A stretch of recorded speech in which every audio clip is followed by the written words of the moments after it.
संभल के यार, है ना। तुम लोग इधर बैठे, चल कोई बात नहीं, ठीक है। तो सबसे पहले तो आज नवरात्रि का पहला दिन है ना। तो आप सभी को नवरात्रि की हार्दिक हार्दिक शुभकामनाएं, और माता रानी आप सभी के सभी मनोकामना को पूर्ण करे। ये जो 10 दिन अपना अगला बीतने वाला है बहुत ही भक्तिमय बीतने वाला है, और कोशिश करेंगे कि हम लोग जो है बहुत ही भक्तिमय तरीके से, बहुत ही अच्छे अंदाज में जो भी कॉन्सेप्ट, ये जब तक अपना क्लास चलेगा, यानी कि छुट्टी जब तक हम लोग करेंगे तब तक में जो भी कॉन्सेप्ट हम लोग पढ़ेंगे कोशिश करेंगे जितना अच्छे से हो सके, जितना अच्छे अंदाज में हो सके हम लोग पढ़ने का कोशिश करेंगे, ठीक है। चलिए तो शुरू करते हैं। कल के क्लास में हम लोग क्या पढ़े थे? चिन्ह परिपाटी पढ़ चुके थे। चिन्ह परिपाटी में आप लोग समझ गए थे कि कब जो है आपका फोकस दूरी, वस्तु दूरी और प्रतिबिंब दूरी कब प्लस होने वाला है और कब माइनस होने वाला, और किस दर्पण के लिए प्लस होगा और किस दर्पण के लिए माइनस होगा, ये चर्चा हम लोग कर चुके थे पिछले क्लास में, है ना।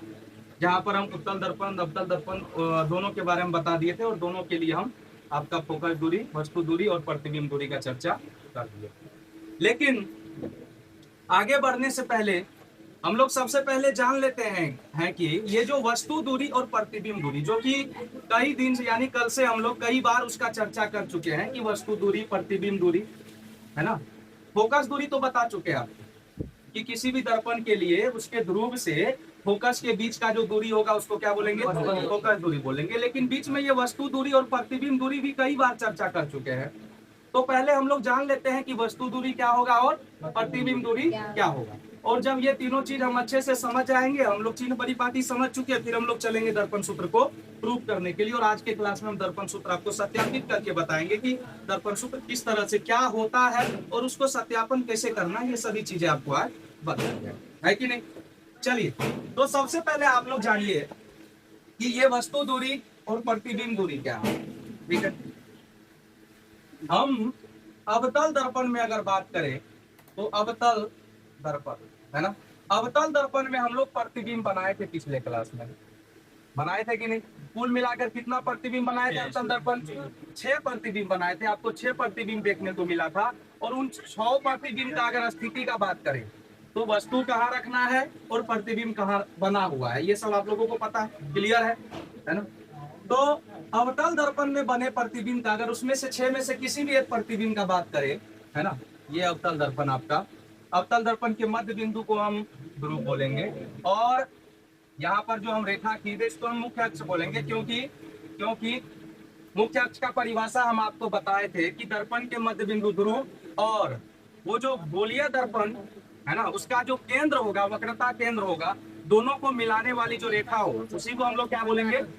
प्रधान अक्ष या मुख्य अक्ष कहेंगे। तो यहाँ पर आपका वक्रता केंद्र सी, यहाँ पर हम लोग बता देते फोकस एफ। और फोकस एफ कैसे प्राप्त हुआ था ये पता है ना आप लोगों को?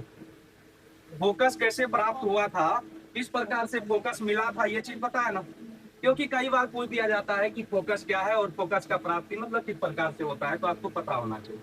हम उसमें बताए थे आपको कि मुख्य अक्ष के समांतर अगर कोई भी प्रकाश की किरण आ रही है ना, तो मुख्य अक्ष के समांतर आते हुए प्रकाश की किरण दर्पण से परावर्तन तो होगा उसका, और परावर्तन होने के बाद वो मुख्य अक्ष को जिस बिंदु पर काटेगी या जिस बिंदु पर काटती हुई प्रतीत होगी उसी बिंदु को क्या बोलेंगे? फोकस कहेंगे।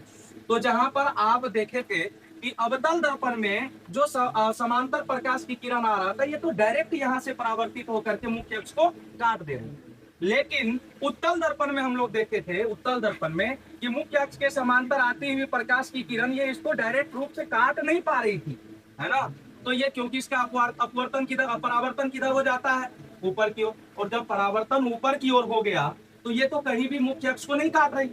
फिर हम लोग क्या करते थे, ऐसा मान के चलते थे, ऐसा देखते थे, इसको किरण को देखने से हमको महसूस होता था कि ये प्रकाश कहीं इधर से मुख्य अक्ष को काटती हुई आ रही है ना। हम लोग कल्पना करते थे, सोचते थे, तो इसका फोकस दाएं साइड यहाँ पर बन जा रहा था। इसीलिए हम बताए भी थे आपको कि उत्तल दर्पण का फोकस काल्पनिक होता है और अवतल दर्पण का फोकस क्या होता है?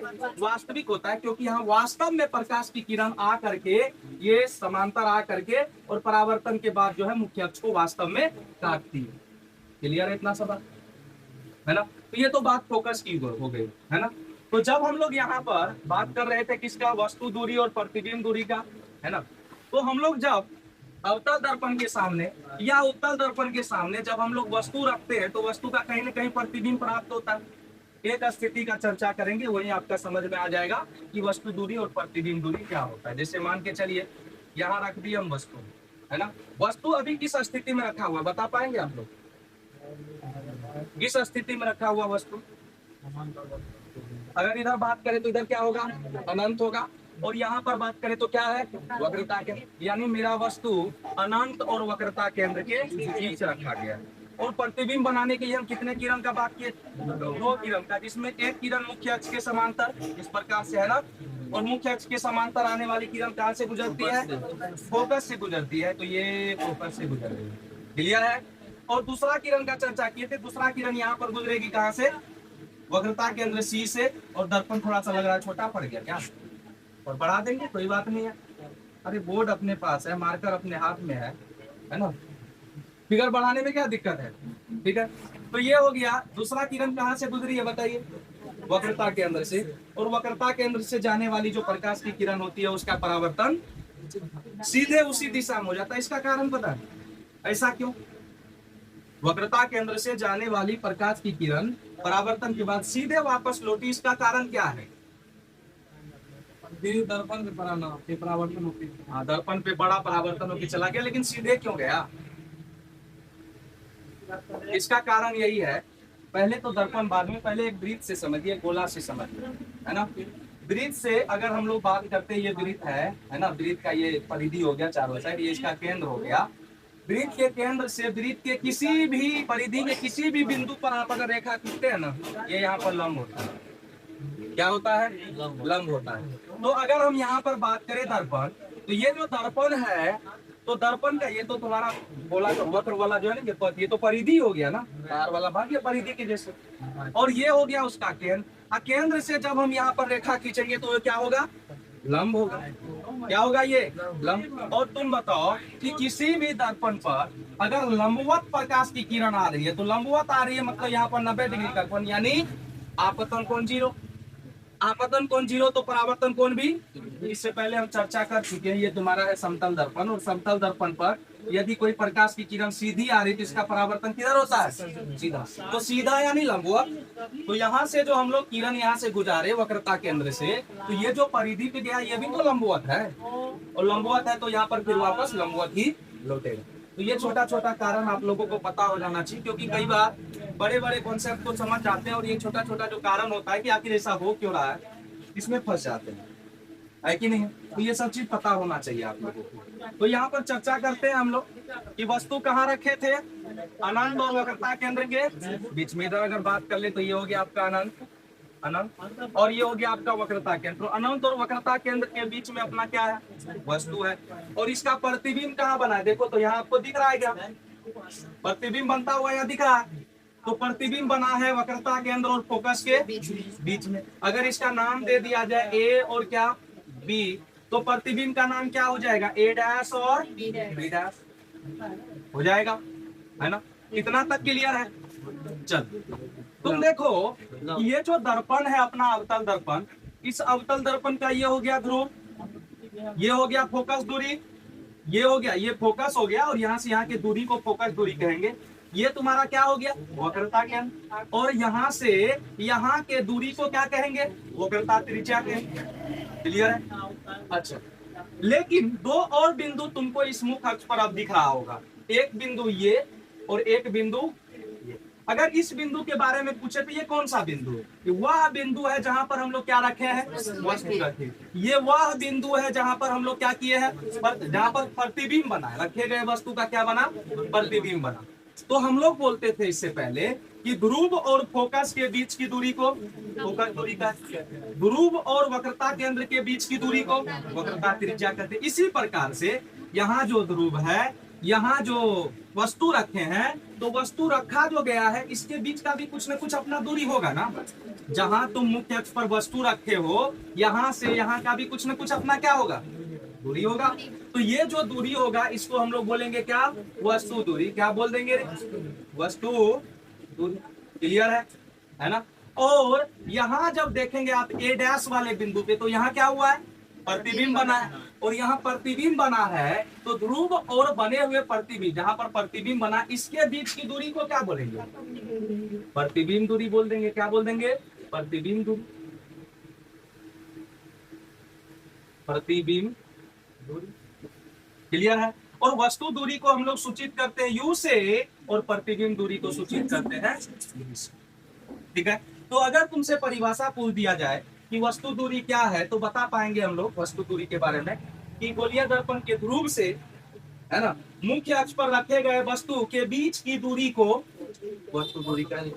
या फिर सीधा सीधा बोल दो, गोलीय दर्पण के ध्रुव से वस्तु के बीच की दूरी को क्या कहते हैं, वस्तु दूरी कहते हैं। और गोलीय दर्पण के ध्रुव से प्रतिबिंब के बीच की दूरी को क्या कहेंगे, यहाँ ध्रुव हो गया, यहाँ प्रतिबिंब हो गया, तो इन दोनों के बीच की दूरी को प्रतिबिंब दूरी कहेंगे। तो यहाँ पर कुल कितना दूरी आप लोग समझ गए, बताइए यहाँ कितना दूरी समझे, 4 या 5, कौन कौन सा, 4 दूरी है मेरे, 4 दूरी। कौन कौन सा दूरी समझे, सबसे पहले आप लोग समझे फोकस दूरी। कौन सा दूरी समझे, फोकस दूरी। दूसरा क्या, फोकस दूरी को किससे सूचित करते हैं, छोटा, छोटा है, स्मॉल है, ओ फोकस, सही बात है, फोकस दूरी। अब क्लियर। अच्छा, दूसरा दूरी का अगर बात करें तो वक्रता त्रिज्या। दूसरा क्या है, वक्रता त्रिज्या, जिसको हम लोग क्या बोलेंगे, आर, जिसको आर से सूचित कर दिया जाता है। और अगर हम लोग तीसरा दूरी का बात करेंगे तो वस्तु दूरी, वस्तु दूरी, जिसको हम लोग किससे सूचित कर देंगे, यू। और तो चौथा क्या हो गया, प्रतिबिंब दूरी, प्रतिबिंब दूरी, जिसको हम लोग क्या बोल देंगे। ये 4 दूरी समझ में आ चुका है। और इन दोनों में कोई संबंध भी है क्या, वस्तु दूरी, ये तुम्हारा फोकस दूरी और वक्रता त्रिज्या में कुछ संबंध है, क्या संबंध है बताओ, F बराबर आर बाय, यही संबंध है कि फोकस दूरी वक्रता त्रिज्या की क्या होती है, आधी होती है। या फिर इसी को बोल सकते हैं आर बराबर 2f, यानी कि वक्रता त्रिज्या फोकस दूरी की 2 है। यहाँ तक क्लियर है। अगर यहाँ तक क्लियर है, और एक चीज यहाँ पर बता दीजिए कि अभी कौन सा दर्पण बनाए हैं हम, अवतल दर्पण। तो अवतल दर्पण का जो फोकस दूरी होगा, ये प्लस होगा या माइनस, धनात्मक या ऋणात्मक, क्या होगा, ऋणात्मक होगा। क्यों ऋणात्मक होगा, बाएं साइड है, तो ये फोकस दूरी हो जाएगा किसमें, ऋणात्मक। वक्रता त्रिज्या किसमें होगा, ये भी ऋणात्मक होगा। और अगर वस्तु दूरी का बात करें, वो किसमें होगा, ऋणात्मक होगा। और प्रतिबिंब दूरी भी, यानी कि यहाँ पर चारों का चारों दूरी क्या है, ऋणात्मक, क्योंकि सभी दूरी बाएं की ओर है। इधर की ओर है, बाएं की ओर। क्लियर है। चलिए, तो जब इतना क्लियर है, इसका मतलब आप लोग फोकस दूरी, सॉरी, दर्पण सूत्र पढ़ने के लिए तैयार है ना। दर्पण सूत्र का प्रूफ कैसे किया जाएगा, उस सूत्र कैसे स्थापित किया जाएगा, ये जानने के लिए और उसको प्रूफ करने के लिए आप लोग तैयार है, क्योंकि वहां पर इन्हीं सब चीजों की आवश्यकता है जो चीज हम यहाँ पर आपको बताए, है ना। चाहे वस्तु दूरी हो, प्रतिबिंब दूरी हो, फोकस दूरी हो, वक्रता त्रिज्या हो, और कब ये धनात्मक होगा और कब ये ऋणात्मक होगा, इन्हीं की आवश्यकता है। क्लियर है। चलिए मिटाएं।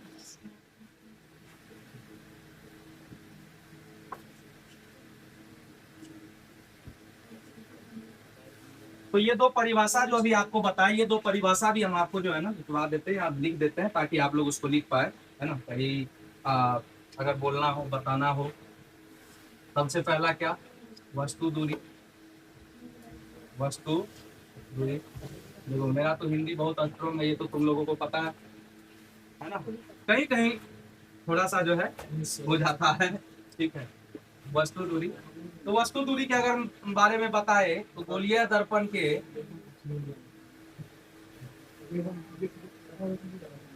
गोलीय दर्पण के ध्रुव और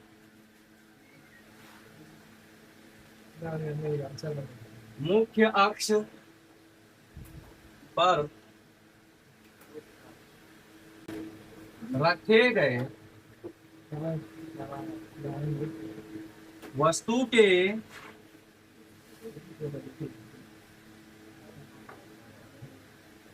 बीच की दूरी को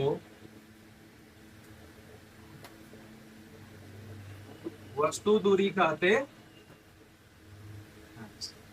गोलीय दर्पण के ध्रुव और मुख्य अक्ष पर रखे गए वस्तु के बीच की दूरी को वस्तु दूरी कहते। क्लियर है? और अगर हम लोग बात करें, मेंशन कर देते यहां, वस्तु दूरी को U से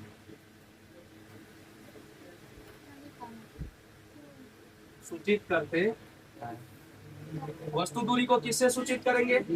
U से सूचित करते हैं। और अगर हम लोग बात करें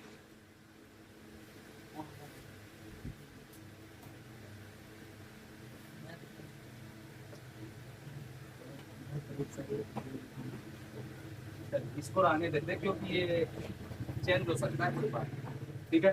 तो वस्तु दूरी को किससे सूचित करते हैं? U से सूचित करते हैं। और एक और हम लोग परिभाषा देख लेते हैं, किसका? प्रतिबिंब दूरी।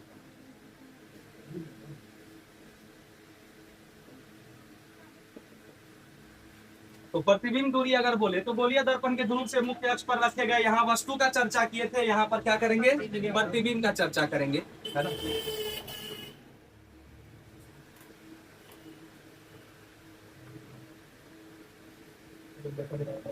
गोलीय दर्पण के ध्रुव और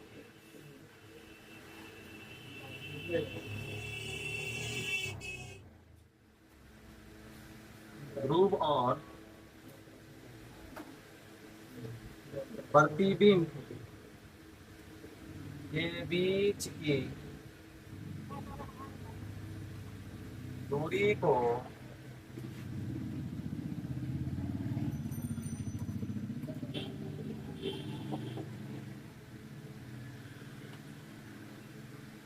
प्रतिबिंब दूरी कहते हैं।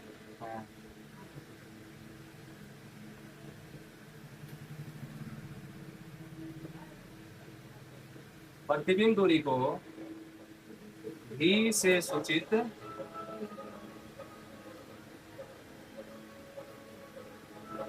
किया जाता है।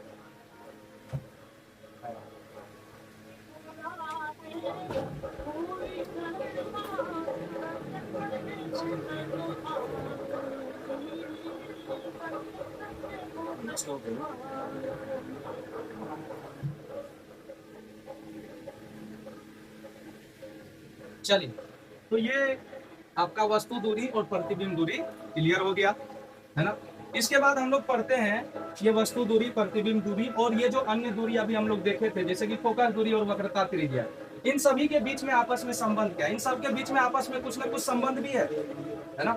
वस्तु दूरी का बात करें U, प्रतिबिंब दूरी का बात करें V और फोकस दूरी का बात करें F, है ना। इन तीनों के बीच में आपस में एक संबंध है और उन्हीं संबंध को दिखाने का जो काम करता है, बताने का जो काम करता है, जिस सूत्र के सहायता से हम फोकस दूरी, वस्तु दूरी और प्रतिबिंब दूरी के संबंध को बताते हैं, दिखाते हैं, उसी को हम दर्पण सूत्र कहते हैं। क्या कहते हैं?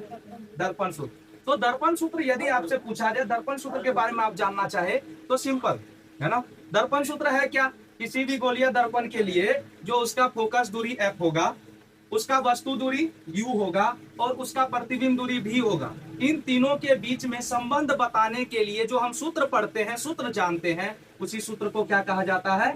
दर्पण सूत्र कहा जाता है ना। चलिए तो लिख देते हैं, उसको भी आप लोग समझ लीजिए अच्छे से।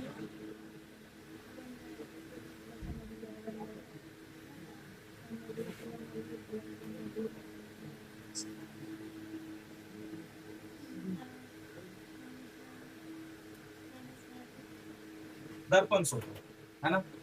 तो अभी आपको हम बताए थे, बोलिए, ये जो गोलीय दर्पण पढ़ रहे थे हम लोग, यहाँ पर गोलीय दर्पण में पहला दूरी, एक तो U पढ़ लिए थे हम लोग, एक U था, एक क्या था? एक U था, एक V था, एक F था और एक क्या था?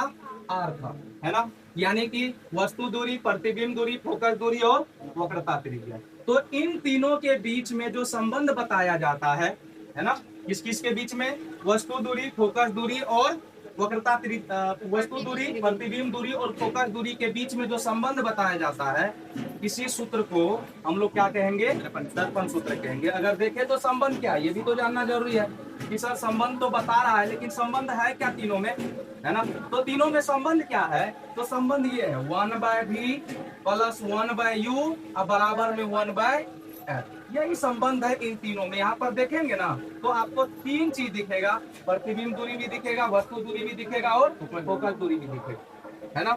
इसी सूत्र को हम लोग क्या नाम दिए? दर्पण सूत्र। इसी सूत्र का क्या नाम है? दर्पण सूत्र है ना? दर्पण से संबंधित इन तीनों दूरी का संबंध ही दर्पण सूत्र है। क्लियर है इतना सब? परिभाषा अगर लिखे तो ये हो जाएगा गोलीय दर्पण के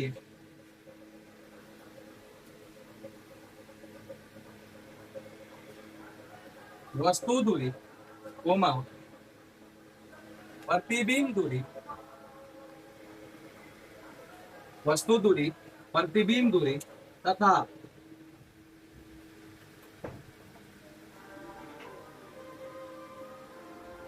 फोकस दूरी के बीच संबंध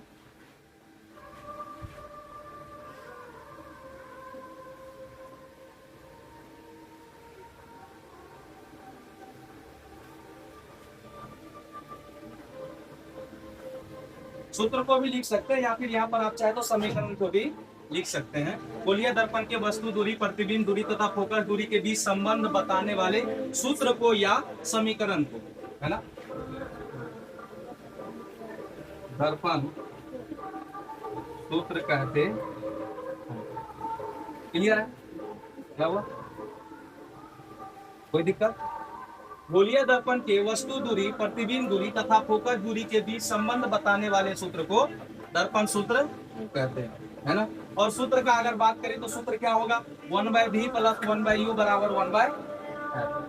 क्लियर है? और यहाँ पर अगर चर्चा कर ले v u f तो ये आप लोगों को क्लियर है? क्लियर है, लेकिन आप अपने नोट्स में इसको प्रॉपर लिखिएगा, है ना? भले आपको पता है, लेकिन हो सकता है कि आगे चल करके जब समय बीतेगा और आपको ये भी भूला जाए कि v क्या है, u क्या है, f क्या है ना? क्या पता दिमाग से निकल जाए, तो फिर वहाँ लिखा होना चाहिए ताकि आप नोट्स देखें तो आपको पता चल जाए, है ना? तो नोट्स प्रॉपर होना चाहिए। तो ये u v f को अगर हम लोग यहाँ पर लिखना चाहे तो u हो जाता है तुम्हारा वस्तु दूरी, वस्तु दूरी, v हो जाएगा क्या?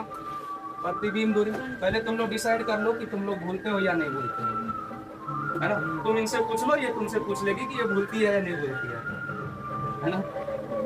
u हो जाएगा क्या? वस्तु दूरी, और v हो जाएगा क्या? प्रतिबिंब दूरी। और f क्या हो जाएगा? f हो जाएगा तुम्हारा फोकस।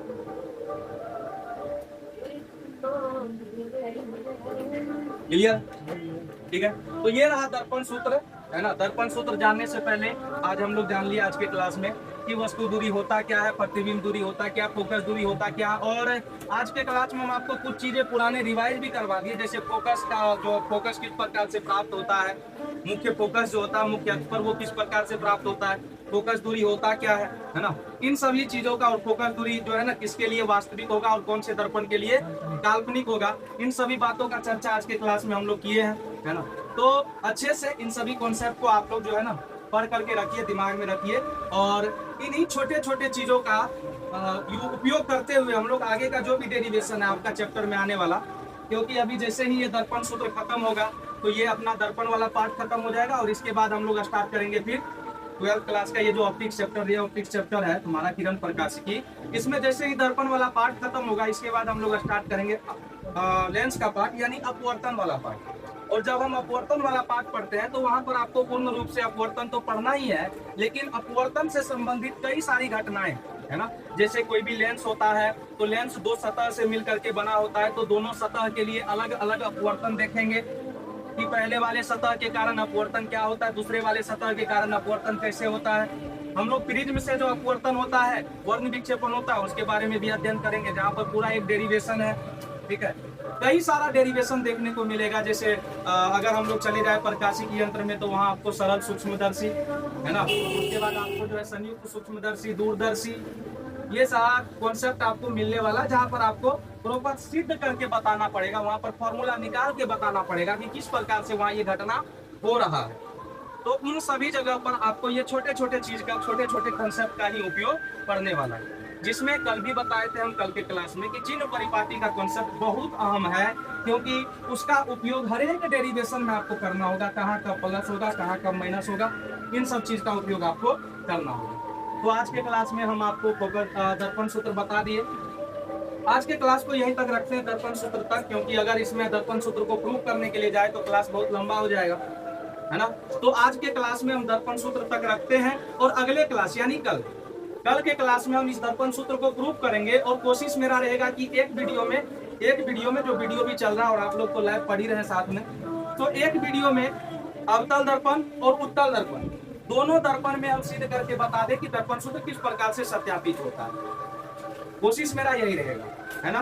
तो कल के क्लास में हम लोग इसको सिद्ध करने का कोशिश करेंगे, समझेंगे किस प्रकार से सिद्ध होता है, और फिर हम लोग आगे बढ़ेंगे। और जैसा कि 12th फिजिक्स का ये चैप्टर नंबर 9 अगर बात करें तो चैप्टर नंबर 9 जो कि है रे ऑप्टिक्स, किरण प्रकाशिकी और प्रकाशिक यंत्र, इस चैप्टर में हम लोग जो अच्छे कॉन्सेप्ट और मुख्य रूप से सभी कॉन्सेप्ट का इसी तरह से छोटे छोटे वीडियो के रूप में, छोटे छोटे कॉन्सेप्ट के रूप में हम लोग इस प्रकार से सभी कॉन्सेप्ट को ऑनलाइन बताने वाले हैं।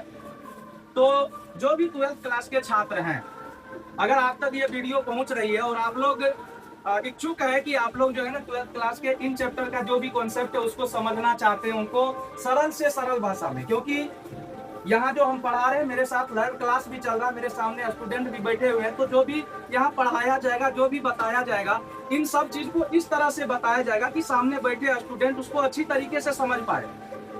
और आप देखते भी होंगे, हर एक क्लास चलते चलते बीच में मैं स्टूडेंट से ये फीडबैक लेते रहता हूँ, जानते रहता हूँ, पूछते रहता हूँ, कुछ समझ में आया ही नहीं, क्या पता उसके मन में कोई कॉन्सेप्ट, कोई क्वेश्चन चल रहा हो, कोई समस्या चल रहा हो, उन सभी समस्याओं का हल यहाँ बताने का कोशिश करेंगे। और इस चैप्टर के जितने भी कॉन्सेप्ट हैं, अभी दर्पण सूत्र के बाद और दर्पण सूत्र से पहले भी जो कुछ कॉन्सेप्ट छूट गया, जैसे कि प्रकाश का परावर्तन, जैसे दर्पण क्या होता है ना, दर्पण में फिर प्रतिबिंब कहाँ बनता है, किस प्रकार से बनता है, ये सभी कॉन्सेप्ट जो इससे पहले छूट गया है, उस कॉन्सेप्ट का वीडियो भी हम जो है ना प्रोवाइड करवाने का कोशिश करेंगे अपने चैनल पर। लेकिन इसके बाद जो भी कॉन्सेप्ट बताया जाएगा, चाहे वो दर्पण सूत्र हो, और इसके बाद अपवर्तन और अपवर्तन से संबंधित घटनाएं, प्रकाशिक यंत्र, जो भी, आप लोगों को ये सभी कॉन्सेप्ट वीडियो के माध्यम से मिल जाएगा और सरल से सरल भाषा में मिलेगा।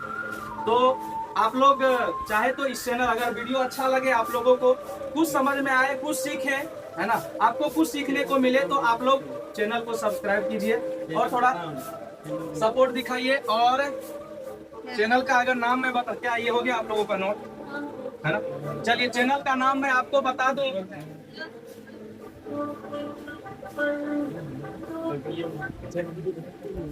चैनल का नाम है EDU